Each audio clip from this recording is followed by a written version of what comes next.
ফাঁসির কাজটি আমাকে ঝুলতে হয়, জীবন ছাড়তে রাজি কিন্তু শিরক করতে রাজি না।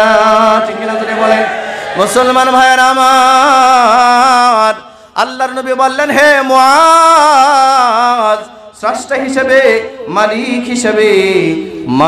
হিসেবে আল্লাহ তাআলা বান্দার উপরে যে হক রাখে, এই হকের নাম হচ্ছে বান্দা যেন কখনো কোনো অবস্থায় আল্লাহর সাথে কাউকে অংশীদার স্থাপন না করে।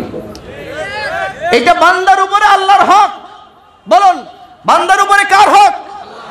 চিৎকার করে জোরে বলুন, বান্দার উপরে কার হক? আল্লাহর হক। আল্লাহ তাআলা, আল্লাহর নবী বলেন, মুআজ, বান্দার উপরে আল্লাহর হক, কোন অবস্থাতেই বান্দা যেন আল্লাহর সাথে কাউকে অংশীদার স্থাপন না করে। মুআজ ইবনে জাবাল বলেন, এই কথা বলার পরে আবারও সফর করতেছি, অনেক দূর পর্যন্ত চলে গেছি। নবীজি কোনো কথা বলেন না। অনেক দূর যাওয়ার পর আবার রাসূল উটের লাগামের মধ্যে ধরে লাগাম টান দিয়া উটটাকে দাঁড় করালেন। দাঁড় করা আমার দিকে মুখ ফিরায় তাকায় বলে, মুআজ, এবার কি বলতে পারবে আল্লাহর উপরে বান্দার কি হক রয়েছে? কথাটা বুঝাইতে পারতেছি কিনা?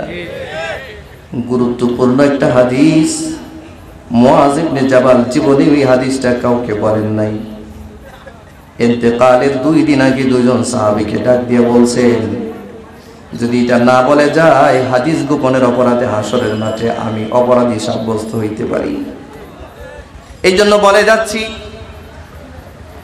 মুআজ ইবনে জাবাল বলেন, না ইয়া রাসূলুল্লাহ, আল্লাহর উপরে বান্দার কি হক আছে আমি জানি না, আল্লাহ এবং তার রাসূলই ভালো জানেন। আল্লাহ নবী বললেন, মুআজ, পূর্বে যে বলেছিলাম যে বান্দার উপরে আল্লাহর হক হলো বান্দা যেন আল্লাহর সাথে কাউকে অংশীদার স্থাপন না করে, বান্দা যেন আল্লাহর সাথে কাউকে শিরিক না করে।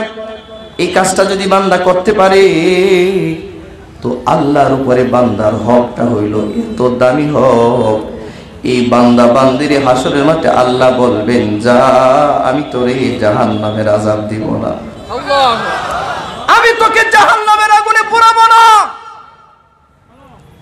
শুধুমাত্র একটা আমল, সেটা হচ্ছে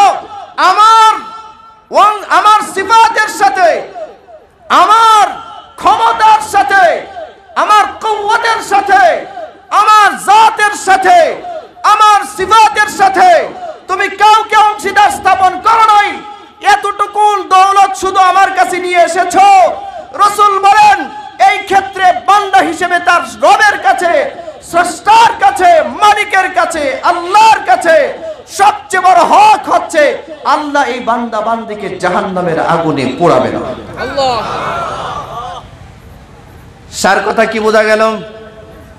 বোঝা গেল একটা মানুষের জিন্দেগিতে যদি 1000 বছরের ইবাদত নাও পাওয়া যায়, একটা মানুষের জীবনে যদি কোটি টাকার সাদাকার আমল নাও পাওয়া যায়, একটা মানুষের জীবনে যদি 1000 বার হজের ইবাদত নাও পাওয়া যায়, তাহাজ্জুদ ইশরাকের ইবাদত নাও পাওয়া যায়, কিন্তু তার আমলনামাটার মধ্যে শিরিক নাই, এতটুকু দৌলত নিয়ে রবের কাছে দাঁড়াইতে পারলে আল্লাহ তাআলা তারে হাসরের মাঠে সাধারণ ক্ষমা ঘোষণা করে দিবে, যাও তুমি মুক্ত।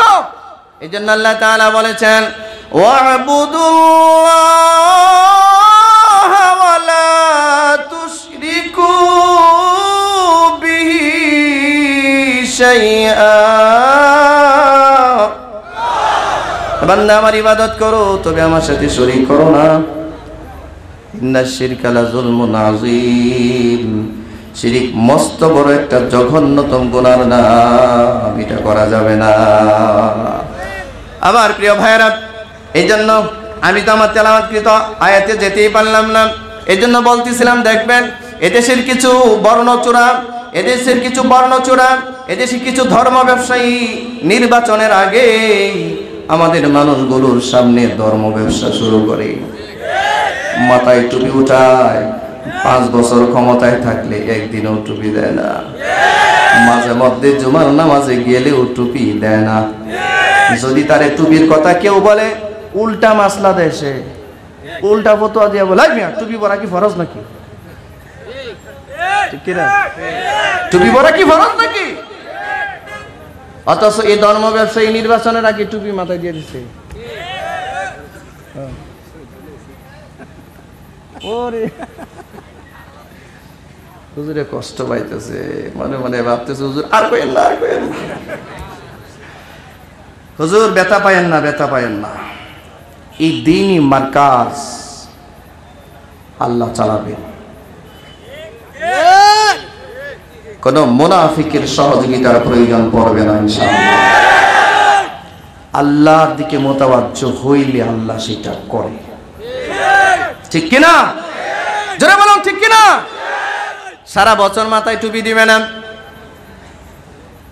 নির্বাচনের আগে তসবিহ নিবে, তসবিহ চিন্না দেখেন এদেরকে, ঠিক ঠিক আসতে কনকে বেটি কইছে নাকি? জোরে বলেন, জোরে বলেন। আর ওরা আমাদেরকে বলে আমরা নাকি ধর্ম ব্যবসায়ী।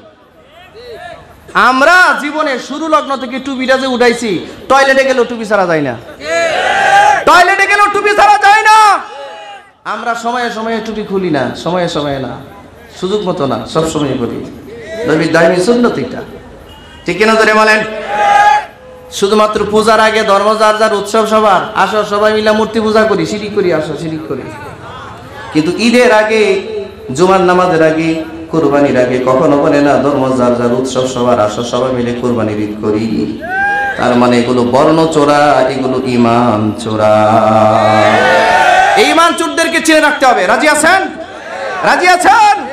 এজন্য বলছি, আপনাদেরকে বলছি, শুনুন, হাসরের ময়দানে আমলনামা রব্বে কারীম দান করবেন বান্দাকে। যে আয়াতি কারিমাগুলো পড়েছিলাম, আল্লাহ সুবহানাহু ওয়া তাআলা বলেন, ফাআম্মা মান উতিয়া কিতাবাহু বিয়ামিনিহি, ময়দানে মাহশরে তো একদল মানুষকে আলাদা করে রব্বে কারীম নিজে ডাক দিয়া তার আমলনামা তার ডান হাতে দান করে দিবেন। আমলনামা ডান হাতে দিয়ে দিবে। ডান হাতে দেওয়ার সাথে সাথে খুশি হয়ে বলবি, ফায়াকুলুহা উমকরাউ কিতাবিয়া, চিৎকার করে বলতে থাকবি আর দৌড়তে থাকবি, যারে সামনে পাবি তারে দেখায়া বলবে, এই ভাই আমার আমলনামাটা একটু পড়ে, আমার আমলনামাটা একটু পড়ো। আর কত মানুষ বলবে, ও আম্মা মান উতিয়া কিতাবাহু বিশিমালিহি, আরেকদল মানুষকে আমলনামা বাম হাতে দিয়ে দেওয়া হবে। ফায়াকুলু ইয়া লাইতানি লাম উতা কিতাবিয়া ওয়ালাম আদরি মা হিসাবিয়া ইয়া লাইতাহা কানাতিল কাদিয়া। চিৎকার করে বলবে, আহারে আমলনামার সম্মুখীন যদি আমি না হইতাম, যদি এটা আমার হাতে বুঝায় না দেওয়া হইতো। ভাইয়েরা আমার, এই জন্য অনুরোধ করে বলি, আমলনামাটা কখন বান্দারে ডান হাতে দিবেন, কখন কারে বাম হাতে দিবেন, আমলনামা দেওয়ার আগের পরিস্থিতি কি হবে, পরের পরিস্থিতি কি হবে, এই মর্মে একটা লম্বা হাদিস ছিল। সময় শেষ, আমার ভাই চলে আসছেন, বলতে পারলাম না, আমারও তারা আছে। আমার ভাইয়েরা, অনুরোধ করে বলতেছি, শিরিক যার কাছে থাকবে, আমলনামা কোনোদিন তার ডান হাতে আল্লাহ দিবে না। শিরিক নাই কিন্তু ইবাদত কম, তাও আমলনামা ডান হাতে চলে যাবে। মনে থাকবে? মনে থাকবে? রাগ করেছেন? আর সাক্ষাৎ নাও হইতে পারে এই ময়দানে, আমি জানি, কিন্তু তারপরেও বলছি, ঈমান বাঁচান, ঈমান বাঁচান, ঈমান। আজকে ঈমান চুরি করার ফিতনার অভাব নাই আমাদের সমাজে, ঠিক কিনা? কাদিয়ানি ফিতনা, এই ফিতনা, ওই ফিতনা, ফিতনার অভাব নাই। ঈমানটাকে সুরক্ষা করেন, আমল কম করেন আর বেশি করেন। আল্লাহ তৌফিক দান করুন, বলুন আমিন। কষ্ট পায় থাকলে ক্ষমা দৃষ্টিতে দেখবেন। আর আমি কষ্ট পাওয়ার কথা বলি নাই, কেউ যদি ক্ষমা করতে না পারেন আমার সমস্যা নাই, আপনি ঈমান ঠিক করে ফেলেন। আল্লাহ তৌফিক দান করুন। আমার ভাই, আমাদের নেত্রকোনার গৌরব, একটা তাকবীর দেন, লিল্লাহে তাকবীর, আরো জোরে লিল্লাহে তাকবীর। আমার ভাই হযরত মাওলানা হাফেজ হযরত মাওলানা শরীফুজ্জামান রাজীবপুরী, কেন্দ্রবাড়ি, আমাদের বাড়ি বসে, ঠিক না? সারা বাংলাদেশে আমাদের এই নেত্রকোনা কৃতি সন্তানদের ভিতর থেকে সারা বাংলাদেশে দিনের দাওয়াত যারা দেয়, এর মধ্যে রাজীপুরি সাহেব উল্লেখযোগ্য একজন, আলহামদুলিল্লাহ। আপনারা খুশি না? বেজার?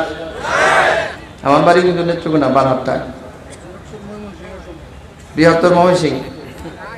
তো আপনাদেরকে বলি, দোয়া করবে আমরা যেন আমাদের মৃত্যুর আগ পর্যন্ত এই দেশে কালিমার দাওয়াত এবং সারা বিশ্বে ইমানের দাওয়াত পৌঁছিয়ে দিতে পারি। ইখলাসের সহিত আল্লাহ যেন তৌফিক দান করেন। সকলে বলুন আমিন। আমার ভাইকে আপনাদের সামনে আমানত রেখে এরপরে আল্লামা আব্দুল বাতিন সাহেব চলে আসছেন। হুজুর আসছেন না? হুজুর চলে আসছেন, আরো অনেক মুফতি আতিকুল্লাহ সব আসতেছে। আজকে অভাব নাই বক্তা। তা আপনারা ওনাদের আলোচনা শোনেন, আমার জন্য দোয়া করবেন। রাগ করেন না, কেউ রাগ করেন না, ঠিক আছে ইনশাআল্লাহ। আসসালামু আলাইকুম রহমতুল্লাহ।